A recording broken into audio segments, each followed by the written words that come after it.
Hi everyone, this is Jim. Welcome to this Blitz chess postmortem, a postmortem of my Blitz game number 443. Let's turn this around. My opponent had the white pieces kicked off with d4. I played knight f6, hoping to get into a Grunfeld, and my opponent allows it. After g6, he plays knight c3, the main move, and now I play d5. If I go bishop g7, then that stays in King's Indian territory. So knight f3 is one of the principal moves here. The other one is taking. And after taking, you get the typical kind of Grunfeld setup. Pawn takes, knight takes, then e4, kicking the knight. I take on c3, and he takes back with a pawn. So he gets this big pawn center here. And then I set about, as the Grunfeld defense is typical in the Grunfeld defense, I set about undermining the center, and it leads to interesting play. Anyway, my opponent plays a little more modestly with knight f3. He's just going to hold on to the center. He's not going to try and build up a big center. And he's got still a slight edge, so there's a reasonable way to play. e3, keeping in this kind of quiet mode of playing. He's just defending the pawn on c4. He could play queen b3, a little more active move, or bishop to g5, or even taking, getting into typical Grunfeld positions. But e3 is not a bad move. Still keeping some edge to white, so I go ahead and castle here. He plays bishop d3. I think that actually is a mistake. Bishop on d3 just is not doing a whole lot. It's looking at this pawn on g6 here, which is pretty well defended. And it also immediately allows me to gain a tempo, which I do. I take the pawn, he takes back. And then I go c5, trying to undermine the center and also clear out this diagonal for my bishop. So very typical Grunfeld strategy to play c5 to go after this d4 square. My opponent plays queen b3 now. If he takes, the top move here is just taking. If he takes on c5, then black plays queen a5 to round up the pawn, or at least that's one way to play it, and that's fine for black as well. But my opponent played queen to b3, and now I think we're really out of the opening book. But this is just not a great lineup at the moment. You can see it's hitting on f7 here, which is securely defended, so I don't even have to do anything to defend against this. My bishop here is still defending the b-pawn. I'll have to deal with that at some point, but overall it's not creating a whole lot of pressure, and you'll see white's pieces get kind of tangled up over here on the queen side. So I take. He takes back with the knight. If he had taken with the pawn, I would have an isolated pawn I could go after. So taking with the knight is reasonable. I go queen c7. A little more active and accurate would be to play the move e5 here, chasing the knight away and grabbing some space in the center. But well, I'm continuing with sort of typical Grunfeld moves. Queen c7, looking at the c file here. Bishop to d2. He's completing his development, and I'm completing mine, knight c6. And now he goes knight db5, chasing my queen. But the queen is okay over here on the d file. I think in retrospect, maybe it'd be a little better on the d8 square. I moved over to d7 here, which is in the way of the bishop, so maybe a minor mistake there, but it's not a problem. And he makes a sort of a threatening gesture towards my queen. But he can't really exploit this right away. His only move for the bishop is back to c1 there. And if that happens, I can move the queen away, so it's not a problem. I play a6, kicking the knight. The knight drops back to a3.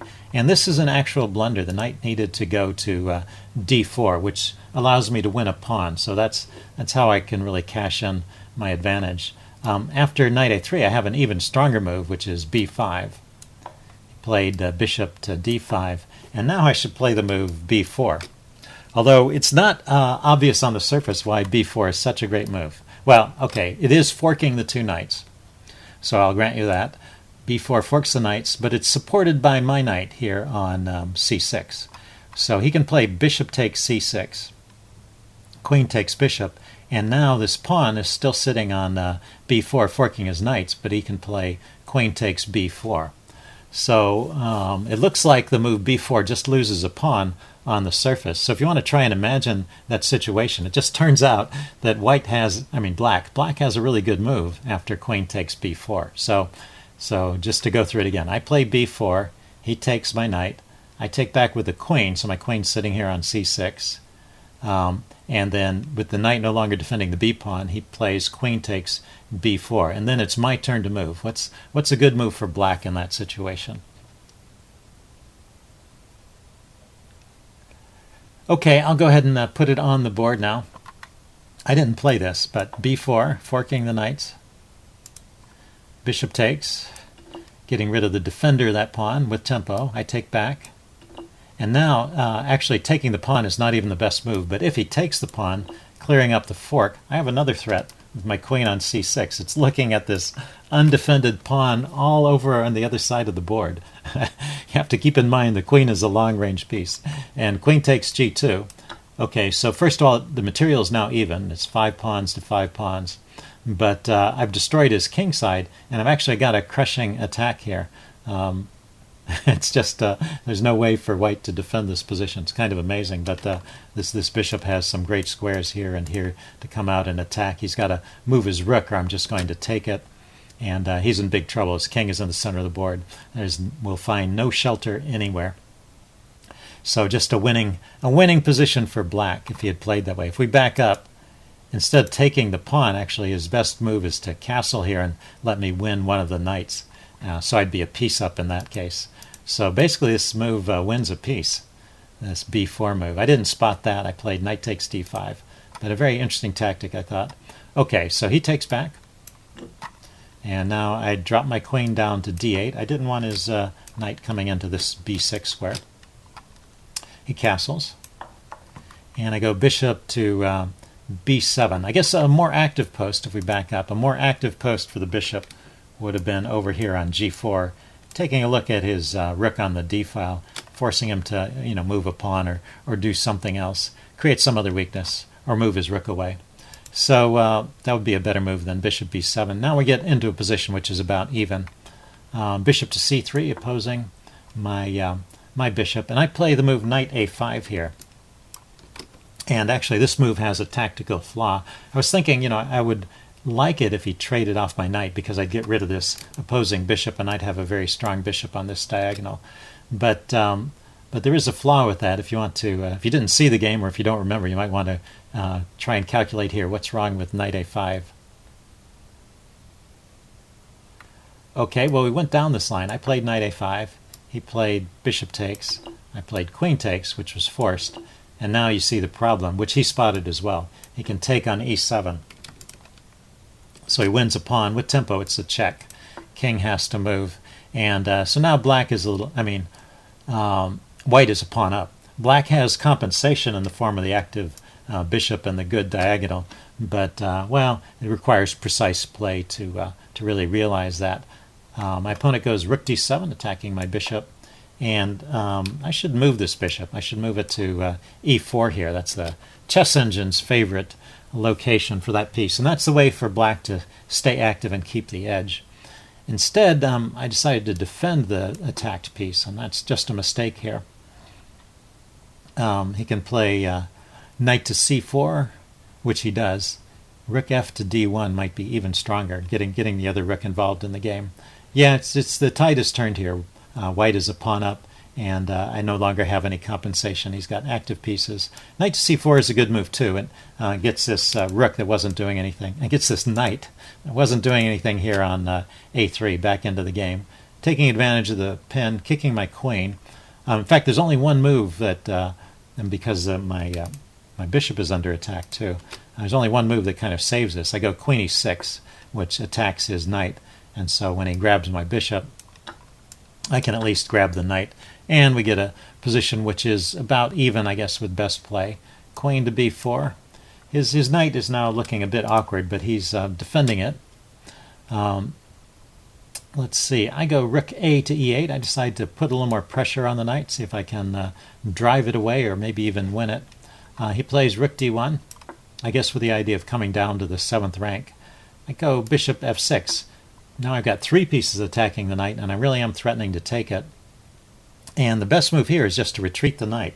So this is the second time in this game where we've had a case where when a piece is attacked, the best move is for that piece to just move somewhere else where it's better placed. rather than just trying to defend it where it is. So first it was my bishop, and now it's his knight. So that's something to keep in mind. If your piece is attacked, and rather than reflexively defending it, you might want to look to see if there's some better square that it has that it could go to.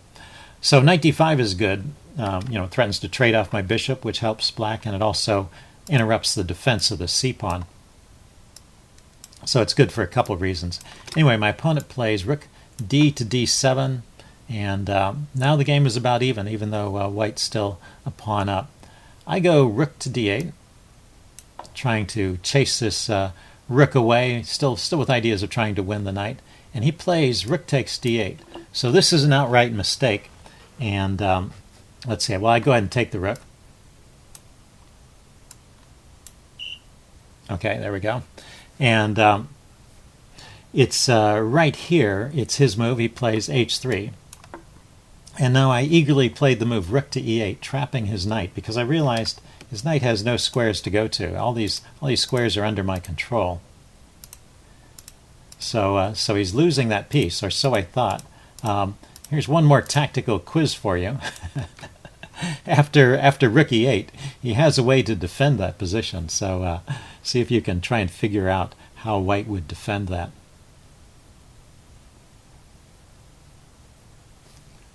Okay, I'm going to give the answer away. I played rook e8, and he resigned, so that was not the answer. But he had the great move, rook to b8. This pins my rook and threatens to take it. The rook is undefended. If I take his rook, his queen comes down with check, and he has time for his knight to get away, so that's fine. In fact, this check by the queen is pretty devastating, because where is my king going here? King g7.